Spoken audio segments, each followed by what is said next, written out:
అన్న ఇక్కడ సీతమ్మని రావణాసును శ్రీలంక కనిపెట్టాడు కన్నా ఇప్పుడు కూర్చొని 5 మంది కూర్చొని మీటింగ్ చేస్తున్నారు. రామ హనుమన లక్ష్మణ సుగ్రీవ జాము అంటున్నా. ఇప్పుడు 5 మంది కూర్చొని చింత చేస్తారు కదా, దానికి చింతామణి అని పేరు అంటారు. ఉంది కదా కన్నడలో శ్రీరామ్ అంటారు, అక్కడ కూర్చుని అని చెప్తారు. అక్కడ ఇంకా వీరభద్రేశ్వరి ఏంటంటారు అంటే ఎవరైనా వస్తారని కావలి ఉంటాడు కదా వీరభద్రుడు. అది ఇక్కడ ఎవరెవరు ఉంటారు? శ్రీరామ, రాముడు, హనుమంతుడు, లక్ష్మణుడు, సుగ్రీవుడు, జాంబవంతుడు.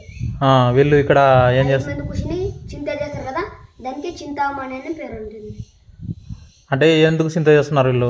సీతమ్మని వాపస్ ఎట్లా తీసుకుని రావాలని.